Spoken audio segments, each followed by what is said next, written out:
কিন্তু এই দক্ষিণেশ্বরের আশপাশেই ছড়িয়ে ছিটিয়ে আছে অনেক ছোট বড় মন্দির বা আশ্রম, সেগুলো কিন্তু আমাদের ঘুরে দেখা হয় না। তো আজ আমি চলে এসেছি তেমনই একটি আশ্রমকে নিয়ে।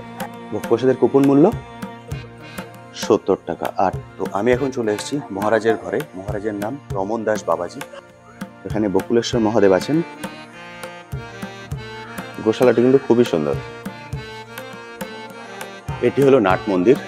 নাট মন্দিরটা কিন্তু অনেকটাই বড় এবং এই নাট মন্দিরের উপরে যে দেয়াল সেই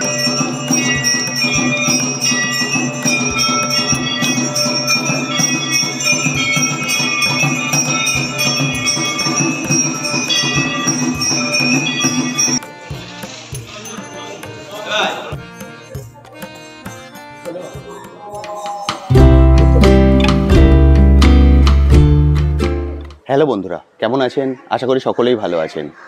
ট্যুর বাকেটে আপনাদের সবাইকে স্বাগত। আমি অনুপ নিয়ে চলে এসেছি আরেকটি নতুন ব্লগ। আমরা অনেকেই দক্ষিণেশ্বর মায়ের বাড়ি, আদ্যাপীঠ, বেলুড় এই সবগুলোই ঘুরে দেখি, কিন্তু এই দক্ষিণেশ্বরের আশপাশেই ছড়িয়ে ছিটিয়ে আছে অনেক ছোট বড় মন্দির বা আশ্রম, সেগুলো কিন্তু আমাদের ঘুরে দেখা হয় না। তো আজ আমি চলে এসেছি তেমনই একটি আশ্রমকে নিয়ে, যেটি একদম দক্ষিণেশ্বরের কাছেই। ফলে যখন আপনারা দক্ষিণেশ্বরে আসবেন বা বেলুড়ে আসবেন, তখন কিন্তু এই আশ্রমটাও আপনারা ঘুরে যেতে পারেন। কথা দিচ্ছি ভালো লাগবে। আজকে এই ভিডিওটিতে এই আশ্রমের যাবতীয় ডিটেলস আমি আপনাদের সঙ্গে শেয়ার করব। আশ্রমটি কোথায়, এখানে কিভাবে আসতে হবে, এখানে কিন্তু দুপুরে ভোগ প্রসাদেরও ব্যবস্থা আছে। ফলে আপনারা যদি চান এখানে এসে আপনারা দুপুরের ভোগ প্রসাদও গ্রহণ করতে পারেন। এবং আশ্রমের পরিবেশ অপূর্ব সুন্দর। তো চলুন সবার প্রথম আপনাদেরকে বলে দিই এই আশ্রমে আপনাদের কিভাবে আসতে হবে। এই আশ্রমে আসতে হলে সবার প্রথম আপনাদেরকে আসতে হবে দক্ষিণেশ্বরে। দক্ষিণেশ্বরে আপনারা বাসে করে, ট্রেনে করে বা মেট্রো করে চলে আসতে পারেন। আমি এখন দাঁড়িয়ে আছি দক্ষিণেশ্বরের মেট্রো স্ট্যান্ডে, অর্থাৎ মেট্রো করে আমি আজ এসেছি, মেট্রো থেকে বাইরে বেরিয়ে এসেছি। ওই আর পাশেই হলো ট্রেন লাইন, অর্থাৎ যদি ট্রেনে করে আসেন তাহলে আপনাদেরকে নামতে হবে এই দক্ষিণেশ্বর স্টেশনে, আর মেট্রো করে এলেও আপনারা এই দক্ষিণেশ্বরে পৌঁছে যাবেন। এবার এখান থেকে আপনারা বাইরে বেরিয়ে স্টেশনের যে গেটটা সেটা দিয়ে আপনারা বাইরে বেরিয়ে আসবেন। বাইরে বেরিয়ে এসে একটু ব্যাকের দিকে যেতে হবে, অর্থাৎ দক্ষিণেশ্বরের বাস স্ট্যান্ডটা যেদিকে সেদিকটায় আপনারা হেঁটে আসবেন। একটু ব্যাকের দিকে হেঁটে এলেই দেখতে পাবেন যে 4টে পরপর ব্রিজ আছে। দেখুন এই 4টে পরপর ব্রিজ, এই ব্রিজের তলা দিয়ে আপনাদেরকে এগিয়ে যেতে হবে। এই 4টে ব্রিজের তলা দিয়ে যদি আপনারা একটুখানি এগিয়ে যান, তাহলে সামনে গিয়েই আপনারা টোটো স্ট্যান্ড পেয়ে যাবেন। সেই টোটো স্ট্যান্ড থেকেই আপনারা টোটো নিয়ে নেবেন, বলবেন পাটবাড়ি আশ্রমে যাব। টোটো ভাড়া নেবে 15 টাকা। এছাড়াও আপনারা মেট্রো বা যদি ট্রেনে করে আসেন, জাস্ট স্টেশন থেকে বাইরে বেরোলেই ওখান থেকে আপনারা টোটো এবং অটো পেয়ে যাবেন, কিন্তু সেটা আপনাদেরকে রিজার্ভ করে যেতে হবে। যদি টোটো রিজার্ভ করেন তাহলে ভাড়া পড়বে 100 টাকা, আর যদি অটো রিজার্ভ করেন তাহলে ভাড়া পড়বে 70 থেকে 80 টাকা। কিন্তু আমি বলবো রিজার্ভ করে আসার দরকার নেই, আপনারা একটু ব্যাকে হেঁটে আসুন, বাস স্ট্যান্ডের কাছে চলে আসুন। এখানে এসেই সামনে দেখুন এখানে আছে টোটো স্ট্যান্ড, এখান থেকে আপনারা টোটো নিয়ে নিন, বলবেন পাটবাড়ি আশ্রমে যাব, ভাড়া নেবে 15 টাকা। 10 মিনিটের মধ্যে আপনারা পৌঁছে যাবেন এই পাটবাড়ি আশ্রমে। একদম পাটবাড়ি আশ্রমের সামনেই আপনাদেরকে নামিয়ে দেবে। ফলে রিজার্ভ করে আসার কোনো দরকার নেই, খুব সহজেই আপনারা নর্মাল টোটো করে এখানে পৌঁছে যেতে পারবেন। তো আমি এখন পৌঁছে গেছি পাটবাড়ি আশ্রমে। এটি হলো পাটবাড়ি আশ্রমের মূল প্রবেশদ্বার। এখান দিয়েই আপনাদেরকে ভিতরে যেতে হবে। শ্রী শ্রী পাটবাড়ি আশ্রম।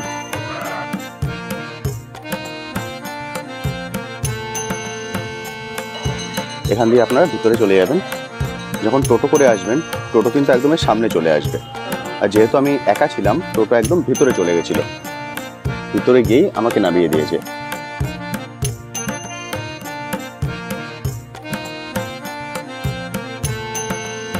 গেটের বাইরে এখানে আপনারা চৈতন্য মহাপ্রভুর একটা সুন্দর মূর্তি দেখতে পাবেন।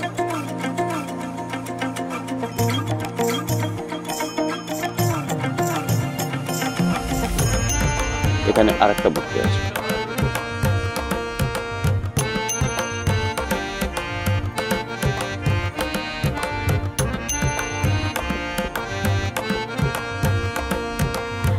এবার চলুন ভিতরটায় চলে যাই।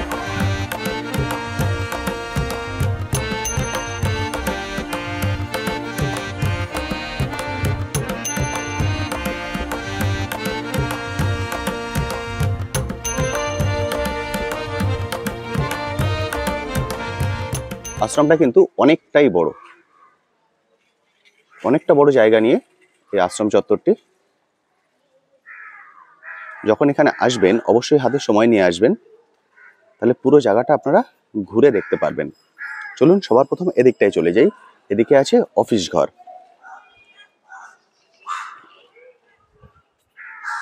এখানে আপনাদেরকে জুতো খুলতে হবে, জুতো খুলে ভিতরে যেতে হবে।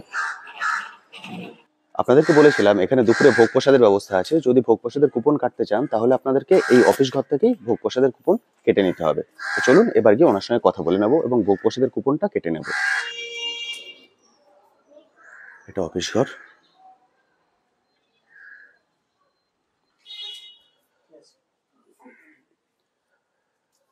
দাদা, ভোগ প্রসাদের কুপন কাটতে গেলে এখান থেকে কাটতে হবে তো?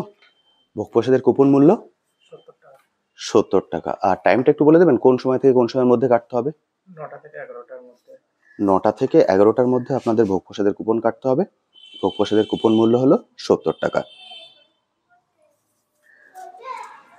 আপনারা যখন সকালে আসবেন অবশ্যই এসে আগে ভোগ প্রসাদের কুপনটা কেটে নেবেন। আমি ভোগ প্রসাদের কুপনটা কেটে নিয়েছি। ভোগ প্রসাদের কুপন মূল্য হলো 70 টাকা। আর ভোগ প্রসাদ দেওয়া হবে 12:30টায়। এবার চলুন বাকি জিনিসটা আপনাদেরকে ঘুরিয়ে দেখাই। তো আমি এখন চলে এসেছি মহারাজের ঘরে। মহারাজের নাম রমন দাস বাবাজি। ওনার থেকেই জেনে নেব এই মঠ সম্পর্কে কিছু তথ্য। এটা হলো ওনার কক্ষ। মহারাজ, আসছি। এই পাটবাড়ি আশ্রমটা মোটামুটি কতদিন আগে প্রতিষ্ঠিত হয়েছিল যদি একটু বলে দেন? 500 বছর আগে। আচ্ছা, 500 বছর আগে এটা প্রতিষ্ঠিত হয়েছে। আর মানুষ যদি আশ্রমটা সম্পর্কে একটু জানতে চান ইতিহাস, তাহলে ওনারা কিভাবে জানতে পারবেন? আমাদের এখানে ভাগবত আছে, লীলা প্রসঙ্গ, একটা বই পাওয়া যায় আচ্ছা অফিসে। আচ্ছা, সেখান থেকে বইটা নিয়ে ওর মধ্যে পড়বেন, তার মধ্যে সম্পূর্ণ সমস্ত ইতিহাস ওর মধ্যেই আছে, মানে ওখান থেকে মানুষ খুব সহজেই জানতে পেরে যাবে। আচ্ছা, আশ্রমটা কি প্রতিদিনই খোলা থাকে, মানে মানুষ যে কোনো দিন আসতে পারেন না কোনোদিন বন্ধ থাকে? না, বন্ধ থাকে না। বিকালে সকাল থেকে ভোর 4:30 থেকে আমরা খুলে রাখি মন্দির। 12:30 12:30 পর্যন্ত আরতি হয়ে গেল, আচ্ছা, ভোগ হয়ে গেল, শয়ন হয়ে গেল। তারপরে বিকালে 4টের পরে আবার খোলা হয়, রাত্রে 8টা 8:30 নাগাদ বন্ধ হয়। সন্ধ্যাবেলায় কি আবার সন্ধ্যা আরতি হয়? সন্ধ্যা আরতি হয়। মানে যারা সকালে আসতে পারলেন বা কিছু হয়ে গেল, সন্ধ্যা এলে সন্ধ্যা আরতি দেখতে পাবেন। সন্ধ্যা আরতি দেখতে পাবে। এখানে আশ্রমের যাবতীয় ডিটেলস দেয়া আছে। আপনারা চাইলে ভিডিওটা পজ করে এটা পড়ে নিতে পারেন। এখানে কিন্তু দীক্ষা নেওয়ারও ব্যবস্থা আছে। সব কিছু এখানে লেখা আছে। এবং এই বিষয়ে যদি জানতে চান বা কথা বলতে চান বা থাকতে চান, তার নাম্বার হলো এটা। এখানে যে দুটো ফোন নাম্বার আপনারা দেখতে পাচ্ছেন, এই ফোন নাম্বার দুটো অবশ্যই আপনারা লিখে নেবেন। যদি কেউ দূর থেকে আসছেন, এখানে থাকতে চান, থাকার ব্যবস্থা আছে, এই কন্ট্যাক্ট নাম্বারে কল করে কথা বলে নেবেন। তো যে ঘর অ্যাভেলেবেল আছে কিনা, তাহলে সেটা আপনারা বুঝতে পারবেন। আর আশ্রমের নিয়মকানুন কি কি আছে সেটা অবশ্যই এখান থেকে পড়ে নেবেন। তো কন্ট্যাক্ট নাম্বার দুটো আমি শেয়ার করে দিলাম আপনাদের সঙ্গে। আপনারা অবশ্যই কন্ট্যাক্ট নাম্বার দুটো লিখে নেবেন। এই ভিডিওর যে ডিটেলস সেকশন, সেখানে ওই কন্ট্যাক্ট নাম্বার দুটো আপনারা পেয়ে যাবেন। কন্ট্যাক্ট নাম্বার দুটো লিখে নেবেন। যারা দূর থেকে আসছেন অবশ্যই ফোন করে আসবেন, তাহলে কিন্তু আপনারা এখানে থাকতে পারবেন, সেটা আপনারা নিশ্চিন্ত হতে পারবেন। এবার চলুন বাকি জায়গাটা আপনাদেরকে ঘুরিয়ে দেখাই। এটা হলো মূল আশ্রম চত্বর। এখানে ঢুকতেই আপনারা সামনে দেখতে পাবেন একটা বকুল গাছ। বকুল গাছটা কিন্তু অনেকটাই বড়। একদম মাঝখানে আছে এই বকুল গাছটি।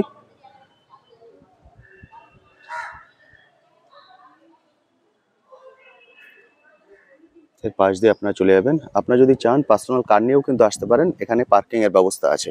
এটা হলো পার্কিং, এখানে আপনারা গাড়ি রাখতে পারবেন, সেক্ষেত্রেও কিন্তু কোনো সমস্যা নেই। অনেক ভক্ত চলে এসছেন, ওনারা এখানে অপেক্ষা করছেন। এটা মূল মন্দির, এটা আমি পরে যাচ্ছি, আগে বাকি জায়গাটা ঘুরে দেখাই। এই দিকটায় যদি আপনারা একটু এগিয়ে আসেন, অর্থাৎ যেখানে আপনাদেরকে পার্কিংটা দেখালাম সেখান দিয়ে যদি আপনারা একটু এগিয়ে আসেন, তাহলে এখানে দেখতে পাবেন শ্রী শ্রী বাবা বকুলেশ্বর মহাদেব। এখানে বকুলেশ্বর মহাদেব আছেন।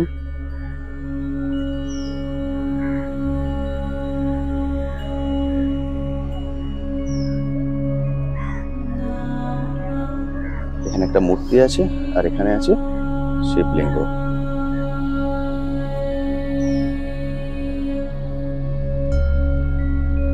আপনি যদি চান এখানে কিন্তু পুজোও দিতে পারেন। এখানে ধূপ মোমবাতি দেওয়ার ব্যবস্থা আছে। আর ফুল, বেলপাতা, জল যদি দিতে চান সেটা আপনারা এখানে দিতে পারেন। বকুলেশ্বর মহাদেব।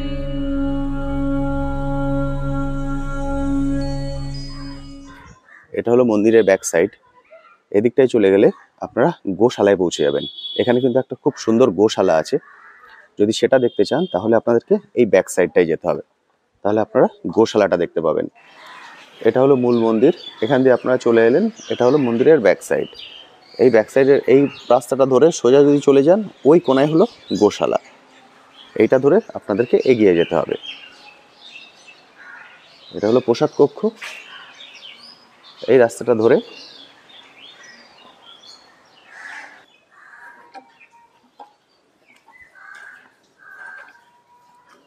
দেখুন, গোশালাটি কিন্তু খুবই সুন্দর।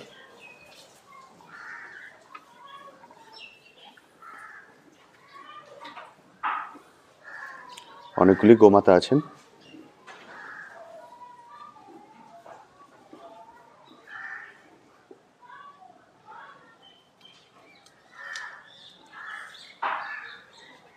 দারুণ সুন্দর। এটা হলো একদম ব্যাক সাইডে, ফলে যখন আসবেন অবশ্যই কিন্তু এই জায়গা থেকে ঘুরে যাবেন। একদম ব্যাক থেকে সোজা চলে এলেই আপনারা এখানে পৌঁছে যাবেন।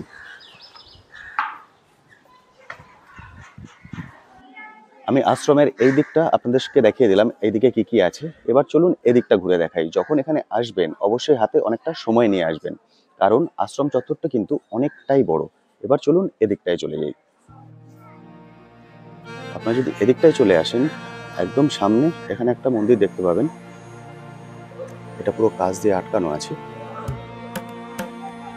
সব মহারাজের ছবি আপনারা এখানে দেখতে পাবেন।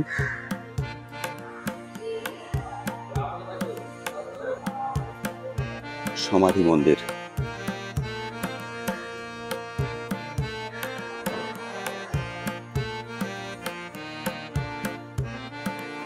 এটি হলো সমাধি মন্দির।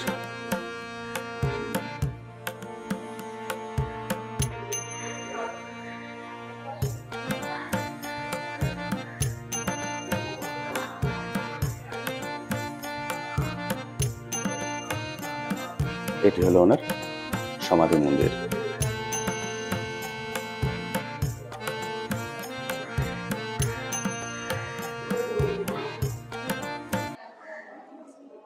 এবার চলুন চলে যাই মূল মন্দিরে। এটি হলো আশ্রমের মূল মন্দির। সামনে মূল মন্দিরটা দেখতে পাচ্ছেন, আর তার আগে আছে নাট মন্দিরের মতো। এটি হলো নাট মন্দির। নাট মন্দিরটা কিন্তু অনেকটাই বড়, এবং এই নাট মন্দিরের উপরে যে দেয়াল, সেই দেয়ালটা খুব সুন্দর করে ছবি দিয়ে সাজিয়ে রাখা আছে। দেখতে কিন্তু অপূর্ব সুন্দর লাগছে। ফলে যখন এখানে আসবেন পুরো জিনিসগুলো একবার একটু ঘুরে দেখবেন। আমি কিছু জিনিস আপনাদের সঙ্গে শেয়ার করে দিচ্ছি, কারণ অনেক ছবি আছে এখানে এবং সে সম্পর্কে কিন্তু লেখাও আছে।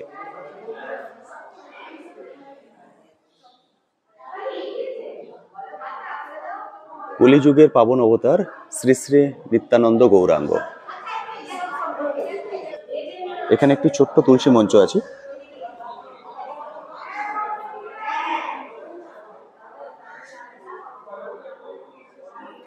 আর এখানে আছে একটা ছোট্ট মন্দির। যে খড়ম উনি দিয়ে গেছিলেন সেই খড়মটি এখানে রাখা আছে। এটি হলো সেই খড়ম। সামনে যেটি দেখছেন এটি হলো মূল মন্দির। এটা কাপড় দিয়ে এখন ঘেরা আছে। 12টার সময় যখন পুজো হবে তখন এটা খুলে দেয়া হবে। এখন 12টা বাজতে 5 মিনিট বাকি আছে। মূল মন্দিরে যদি আপনারা ধূপ মোমবাতি দিতে চান তাহলে সেটার ব্যবস্থা বাইরে, সেটা আপনারা এখানে দিতে পারেন। 12টা বেজে গেছে, মূল মন্দির খোলার সময় হয়ে গেছে। এখানে কীর্তনও শুরু হয়ে গেছে। এবার চলুন মূল মন্দিরের কাছে চলে যাব এবং মূল মন্দির দর্শন করে নেব। পর্দা খোলা হচ্ছে।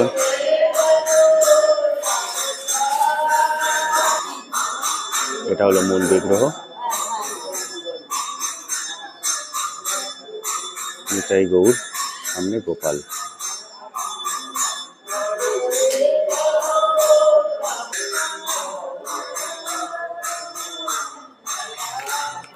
এদিকে রাধা কৃষ্ণ।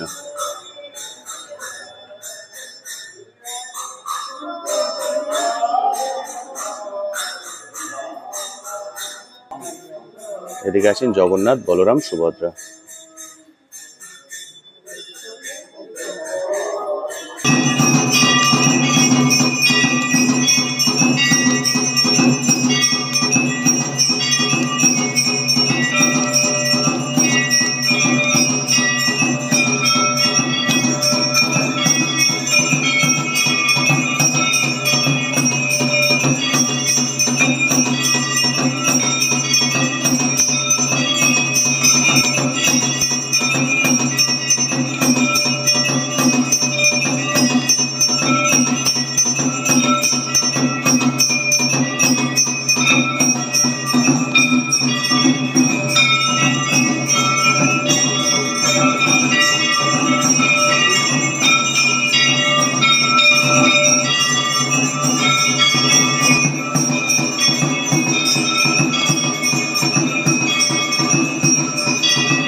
পুজো হয়ে গেছে, এবার কিন্তু আবার কভার করে দেওয়া হবে। শুধুমাত্র পুজোর সময়টুকু আপনারা দেখতে পাবেন, বাকি সময় কিন্তু এটা পুরো কভার করা থাকে। ফলে অবশ্যই পুজোর সময়টা মিস করবেন না, তাহলে কিন্তু এই বিগ্রহ আপনাদের দর্শন করতে পারবেন না।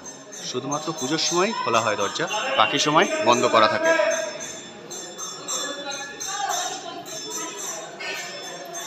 এবার প্রসাদের জন্য ডাকা হচ্ছে। এটা হলো প্রসাদ কক্ষ। যারা আপনারা কুপন কেটেছেন তাদের এখান দিয়ে ভিতরে ঢুকতে হবে।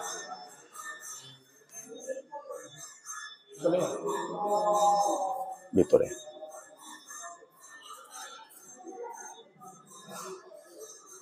এটা প্রসাদ কক্ষ। পুজোর পরেই কিন্তু প্রসাদ কক্ষে আনা হয়। বন্ধুরা, দুপুরে ভোগ প্রসাদ আমি গ্রহণ করে নিয়েছি। ভোগ প্রসাদের স্বাদ কিন্তু অসাধারণ সুন্দর। ভোগ প্রসাদ কক্ষে ভিডিও অ্যালাউ নয়, এই জন্য আমি ভোগ প্রসাদ কক্ষের ভিতরে ছবি আপনাদের দেখাতে পারলাম না। আমি বলে দিচ্ছি আপনাদের, ভোগ প্রসাদে ছিল খিচুড়ি, সাদা ভাত, ডাল, আলু ডাঁটা কুমড়ো দিয়ে একটা সবজি, আর ফুলকপি আলু দিয়ে একটা রসা, চাটনি, পায়েস। অসাধারণ সুন্দর। ফলে আপনারা যখন এখানে আসবেন অবশ্যই দুপুরের ভোগ প্রসাদ গ্রহণ করবেন। তো বন্ধুরা, আজকের ভিডিওটি আমি এখানেই শেষ করছি। কেমন লাগলো আজকের ভিডিওটি অবশ্যই ভিডিওর কমেন্ট সেকশনে লিখে জানাতে ভুলবেন না। আর এই বিষয়ে যদি আপনার কোশ্চেন থাকে সেটাও লিখে জানাতে পারেন, আমি আমার সাধ্যমতো উত্তর দেওয়ার চেষ্টা করব। তবে এবার দক্ষিণেশ্বর এলে শুধু দক্ষিণেশ্বর বা শুধু বেলুড় মঠ ঘুরে চলে যাবেন না, অবশ্যই পাটবাড়ি আশ্রম থেকে এসে ঘুরে যাবেন। কথা দিচ্ছি ভালো লাগবে। আজ তবে আসি, আবার আপনার সঙ্গে দেখা হবে নতুন একটি ভিডিও নিয়ে, নতুন একটি জায়গায়। ভালো থাকবেন।